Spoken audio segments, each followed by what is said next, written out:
Hello, અત્યારે આપણી પાસે છે ધ ડિરેક્ટર, જેમણે સ્ટોરી પણ લખી છે, સ્ક્રીન પ્લે પણ છે અને ડાયલોગ્સ પણ લખ્યા છે અને ડિરેક્શન પણ કર્યું છે, એવા વેરી ટેલેન્ટેડ સુપરસ્ટાર વિપુલ શર્મા. કારણ કે એમના ડિરેક્શનમાં કોઈ કંઈ ખામી જ ના કાઢી શકે અને એવું ડિરેક્શન કર્યું છે કે જેમણે અત્યારે આ ફિલ્મે, પ્રવાસ ફિલ્મે 70+ ઇન્ટરનેશનલ અવોર્ડ જીત્યા છે. તો મળીએ વિપુલ શર્માને. Hi sir, Hello. Welcome to it's મજા Gujarat. Thank you so much.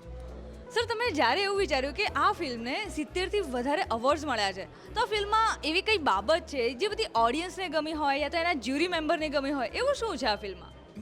એટલે ઓફકોર્સ આપણી ફિલ્મ ગુજરાતી ભાષામાં છે, પણ એની જે અપીલ છે કે એક બાળકનું પ્રવાસ ના જઈ શકવું અને એના પેરેન્ટ્સની જે લિમિટેશન હોય ને એ ગ્લોબલ છે. એમાં કોઈ ભાષા કે કોઈ એનો એ બેરિયર નથી કે આ ગુજરાતની વાર્તા છે કે આ મહારાષ્ટ્રની વાર્તા, એવું નથી. આ ચાઇનામાં ફેસ્ટિવલ થયું હતું, ત્યાં પણ એવા છોકરાઓ અમને મળ્યા હતા કે આ તો અમારી જ વાર્તા છે. સો આ ગ્લોબલ કનેક્ટ છે અને એટલે જ એવો સબ્જેક્ટ લીધો કે આજે દરેક જનરેશનને, અને જેમાં એવું ના થાય કે ગુજરાતી ફિલ્મ છે, રશિયામાં પણ એને એવોર્ડ મળ્યા, તે લોકોને એવું થયું કે આ અમારી ફિલ્મ છે. સો આ જ એનું રહસ્ય છે. જે પણ અત્યાર સુધી સફળતા મળી એ જ્યુરીને આ જ વસ્તુ કનેક્ટ થઈ ગઈ કે આ ગ્લોબલ વાત છે. ડેફિનેટલી, કારણ કે રશિયા, કેનેડા, જર્મની, હોંગકોંગ દરેક જગ્યાએ એટલા બધા અવોર્ડ્સ મળ્યા છે કે ગણી પણ ના શકાય. અને સર, જ્યારે અવોર્ડ્સ મળ્યા ત્યારે તમારું શું રિએક્શન હતું? કેટલી હેપીનેસ કે કઈ મોમેન્ટ હતી? એટલે જ્યારે અમે ફિલ્મ તો એવોર્ડ્સ માટે એ રીતે બનાવી જ નહોતી. ફિલ્મ અમારે એવું હતું કે ભાઈ આ રીતની ફિલ્મ બનાવવી અને બહુ જ રો બનાવી, કારણ કે એમાં કોઈ ગ્લેમર ના હોય. તમને એનું લોકેશન, એના એક્ટર, એના કોસ્ચ્યુમ, એમનો મેકઅપ બહુ જ બધું રિયલ લાગે. પણ જ્યારે અમે એક ફેસ્ટિવલમાં મૂકી કોઈના કહેવાથી અને એમાં જ્યારે એવોર્ડ મળ્યો ત્યારે અમને ખબર પડી કે અચ્છા હજુ અમે આમાં આગળ જઈ શકીએ છીએ.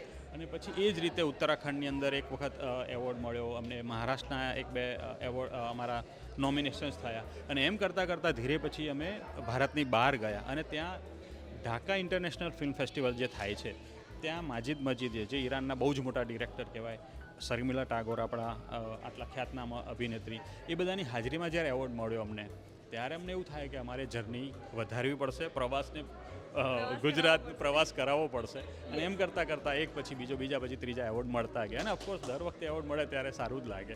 ક્યારેક ના મળ્યો તો એનો રંજ પણ થાય, એ તો થાય. યસ સર, જેમ તમે કીધું કે ઓલરેડી બધાને જ્યારે અવોર્ડ શોમાં ગયા ફિલ્મ, બધાને એવું જ લાગ્યું કે મારી ફિલ્મ છે. અત્યારે અમે જ્યારે પણ રિવ્યૂઝ લીધા ને, તો ઘણા લોકોને એવું લાગ્યું કે મારી બાયોપિક છે. કારણ કે કદાચ આ વસ્તુ એટલી રો રૂટેડ છે ગુજરાતી સિનેમામાં અને બહુ ટાઈમ પછી આવી એક ફિલ્મ આવી છે.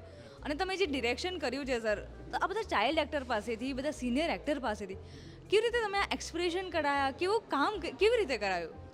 મેઇન તો એક જ હતું, કારણ કે આને બહુ જ સટલ વેમાં આખી બહુ જ મારે એને જરાય ડ્રામેટિક વધારે ના થઈ જાય, જરાય કોઈ સીન એક્ઝાગરેટેડ ના થઈ જાય અને બહુ જ તમને એવું લાગશે કે એક્ટિંગ પણ બહુ જ સાહજિક કરાવી છે. ડાયલોગ્સ પણ એવા જ લખ્યા હતા, બહુ ડ્રામેટિક ડાયલોગ્સ નહોતા. મેકઅપમાં અને એમાં બધામાં ધ્યાન રાખ્યું છે. અને જે આપણા બાળકો છે એ બધા બાળકો બહુ વેલ ટુ ફેમિલીમાંથી આવતા હતા, પણ એ લોકોને આ ફેમિલી, એમની લાચારી, એમની બેબસી સમજાવવી એ મારા માટે ચેલેન્જ હતી. પણ ફોર્ચ્યુનેટલી અમે જ્યારે વર્કશોપ કરતા હતા અને એ લોકોને સમજાવ્યું, એ લોકોએ ગામ જોયેલા હતા અને સતત એમને કહેતો હતો કે તમે એ ફીલ કરો કે તમે, તમારા પેરેન્ટ્સ કોણ છે, તમારા પેરેન્ટ્સ શું કરે છે, કે તમારા પેરેન્ટ છે એ એક કન્સ્ટ્રક્શન સાઇટ ઉપરનો એક મજૂર છે. મમ્મી છે તો તારી મમ્મી કોઈના ઘરે વાસણ પોતું કરવા જાય છે. આમ ભલે તમારા ઘરે અત્યારે બહેનો કરાવતા હશે, પણ અત્યારે તો એ ફિલિંગમાં અને એ લોકો ગયા. અને કહેવાય ને કે બાળકો સાથે કામ કરવું વધારે સારું છે, સરળ છે, કારણ કે એ લોકો બહુ એન્થું હોય છે અને એ લોકો આપણને બહુ સવાલ કરતા હોય છે, આવું કેમ, તેમ કેમ. તો આપણી પણ ક્લેરિટી વધતી જાય છે અને એ લોકોને બીબામાં ઢાળવું બહુ ઇઝી પડે. સર, તમે લોકેશનની વાત કરી કે આમાં આવું લોકેશન હતું, જ્યારે તમે ચાઇલ્ડ એક્ટરને ડિરેક્શન આપ્યું કે આવું લોકેશન છે, તમારે આવી રીતે પરફોર્મ કરવાનું છે, આ લોકેશન શોધ્યું કેવી રીતે? લોકેશન બહુ બધા શોધ્યા અમે અને અમને જોઈએ એવા, એટલે ગામ તો મળી ગયા કે જેમાં અમે રસ્તા, જેમ તમે અમુક જોઈએ કે સાયકલવાળા સીનમાં એક મોટું ટ્રી હતું, તો એ ફોટોગ્રાફીની રીતે બહુ જ સારા લોકેશન મળી ગયા, પણ ઘર અમને મળતું નહોતું. એટલે પછી અમે એક એવું સેટ, જે દિવાલ જોઈતી હતી કે મારે એવું મકાન જોઈતું જેમાં પ્લાસ્ટર ના હોય. તો જે આ લોકોની જે અત્યારની સ્થિતિ છે એ ઓટોમેટિક એ લોકેશન બોલી જાય. અને એમ કરતાં આ એક એવું ઘર મળી ગયું કે જેની આજુબાજુ કશું જ નથી અને પ્લાસ્ટર પણ નથી, જેની અંદર બાકોરા પાડેલા છે, બધું રેડી હતું અને એને પછી થોડું અમે અમારી રીતે ડેકોરેટ કર્યું. સો ખાસી એવી મહેનત થઈ, અઠવાડિયા જેવા લોકેશન શોધ્યા અને પછી આ મળ્યું છે. સર એમાં જ તમે આગળના ક્વેશ્ચનમાં તમે એવો આન્સર આપ્યો છે કે તમે જ્યારે ચાઇલ્ડ એક્ટર સાથે અને પ્લસ તમે જ્યારે કાસ્ટિંગ કરતા ત્યારે પણ તમે એવું ધ્યાન રાખ્યું છે કે લોકોના ફેસ એવા દેખાય કે કદાચ મુરઝાયેલા હોય તો તમને ફીલ આવે કે અચ્છા હા ગરીબી છે અને દેખાઈ આવે કનેક્ટ કરી શકાય. સર તમે કાસ્ટિંગ કેવી રીતે કર્યું? સૌથી પહેલો પ્રશ્ન કે કોમલ પંચાલ છે, જય પંડ્યા છે, પ્રાંશુ, વિશાલ ઠક્કર, કેવી રીતે કર્યું? એટલે વિશાલે આ પહેલાં મારી સાથે એડ ફિલ્મ્સને એવું કરેલું, એટલે એની આંખોમાં મેં જે જ્યારે હું વિચારતો એની આંખોમાં જે ઇનોસન્સ છે, બીજું એ ઘણી બધી ફિલ્મને એવું કરે છે એટલે અનુભવી આર્ટિસ્ટ હતો. પ્રાંશુલ ઓફકોર્સ મેં સ્ક્રીન ટેસ્ટ લઈને ઘણા બધા એમાંથી સિલેક્ટ કર્યો. જય તો મારી દરેક ફિલ્મમાં હોય એટલે હું એને ઓળખું છું, પણ મમ્મી મને એવી જોઈતી હતી કે જેના ફેસ ઉપર એક લાચારી પણ દેખાય અને એક મમત્વ પણ દેખાય, મમતા પણ દેખાય. એ જ્યારે રડે ત્યારે આપણને એવું થાય કે અરે આ શું થયું. સો એમ કરતાં આખું ફેમિલી બન્યું અને સૌથી વધારે મને આની સાથે જે કેરેક્ટર એક્ટર મળી એ સપના, જે અત્યારે અહીંયા એ મુંબઈ રહે છે. તો એ જે એણે કેરેક્ટર કર્યું કે એના દરેક સીનની અંદર તમે જુઓ કે કામ કરતી જ બતાવી, કપડાં વાળે છે, કાં તો ઝાડુ કરે છે, વાસણ કરે છે અને ટેલેન્ટેડ હોવા છતાં નથી આગળ જઈ શકતી, તો એ એના ફેસ ઉપર દેખાવું. અને નિષ્માએ બહુ જ સરસ રીતે કર્યું છે. સો આ રીતે એક પ્રોસેસ હોય છે, એ જ રીતે કાસ્ટિંગ કર્યું. ઓકે સર, અત્યારે પ્રવાસ બની ગઈ છે બરાબર, ઓલરેડી આટલા બધા અવોર્ડ્સ જીતી લીધા છે. જો પ્રવાસ 2 બને તો એનું શું નામ આપશો તમે? પ્રવાસ 2 તો વિચાર્યું નથી અત્યારે, કારણ કે આનો પ્રવાસ અહીંયા પૂરો થઈ ગયો છે. કારણ કે જો અહીંયા એ પ્રવાસમાં જતો રહેતો તો એનું કેરેક્ટર અહીંયા લૂઝર સાબિત થઈ જતું, પણ અહીંયા એ પોતાની જાતને લૂઝર બનાવીને વિનર સાબિત થયો. એટલે આની સિક્વલ હું નથી વિચારતો.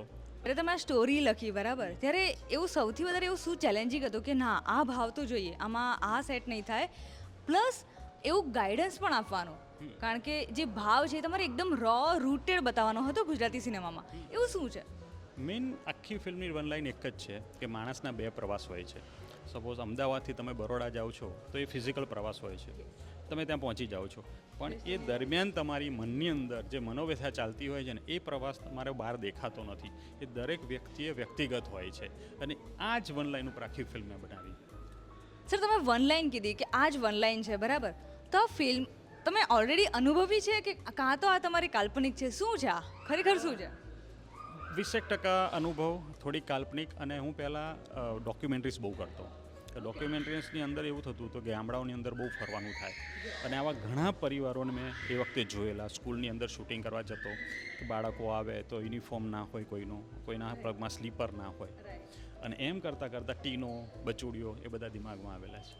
ઓકે સર, જ્યારે તમે કીધું કે તમે ઓલરેડી ગામડામાં ડોક્યુમેન્ટરીઝ કરતા હતા ત્યારે તમને આ બધા સીન્સ મગજમાં આવ્યા, ઓકે, તો સર આટલા બધા સીન્સ કર્યા સમજ્યા પછી જ્યારે તમે એક ફિલ્મ બનાવો છો, એ એક કહી શકાય કે આખું એક તમે સર્કલ પૂરું કરી રહ્યા છો બરાબર, કદાચ કહી શકાય કે તમે જે જાણ્યું છે એ લોકોને પીરસો છો. તો અત્યારે ગુજરાતી સિનેમા જે રીતે આગળ વધી રહ્યું છે, કારણ કે અત્યારે કોન્ટેન્ટ કિંગ છે, તમે આપણને હમણાં જ બધાને ખબર છે કે લાલો જે રીતે ચાલી છે, યસ, 25-27 દિવસમાં એણે જે કમાણી કરી છે લગભગ 11.62 કરોડ કરી છે. શું લાગે છે કે ગુજરાતી સિનેમા અત્યારે કેટલું આગળ વધી રહ્યું છે? વેલ, અત્યારે જે સ્પીડ છે બહુ જ સારી છે અને હજુ હું તો એવું વિશ કરીશ અને મને એવું દેખાય છે કે હજુ ડબલ સ્પીડ થશે અને એક દિવસ એવો આવશે કે ગુજરાતી ફિલ્મ્સ વર્લ્ડમાં રૂલ કરશે. કારણ કે આપણી પાસે બહુ જ સારા મેકર્સ છે, બહુ ડેડિકેટેડ એક્ટર્સ છે અને બહુ જ સારી સ્ટોરીઝ છે. Yes, definitely. કારણ કે ગુજરાતી સિનેમા પાસે જે સ્ટોરી છે એ લગભગ ઓછી છે બીજી બધી સિનેમા પાસે, અને આપણે જે આ સિનેમા લઈને આવ્યા છે.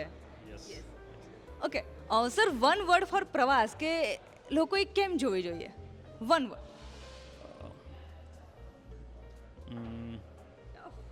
ટફ. એક વર્ડમાં તો હું કેવી રીતે કહીશ કે જો તમે પ્રવાસ, તમે લાઈફને લવ કરો છો, તમારા ફેમિલીને લવ કરો છો, તો પ્રવાસ અચૂક જોજો. ચોક્કસથી. અને સર હું તો એવી પણ વિશ રાખું છું કે આ પ્રવાસ ઓસ્કર માટે નોમિનેટ થાય અને એને ઓસ્કર એવોર્ડ મળે, જે ઓલરેડી બધા લોકો વિશ કરતા હોય છે, અને ઓસ્કર એવોર્ડ મળે. Thank you. અને મળશે તો પહેલો જ કેક તમને ખવડાવીશ. Sir thank you so much. અને તમારી સાથે વાત કરીને બહુ જ સારું લાગ્યું અને all the best for the પ્રવાસ. આ જ રીતે તમે નવા નવા વિડીયોઝ બનાવતા રહો અને ગુજરાતી ફિલ્મને, નાટકને, ગુજરાતી કલાને સપોર્ટ કરતા રહો. ચોક્કસથી સર, થેન્ક યુ.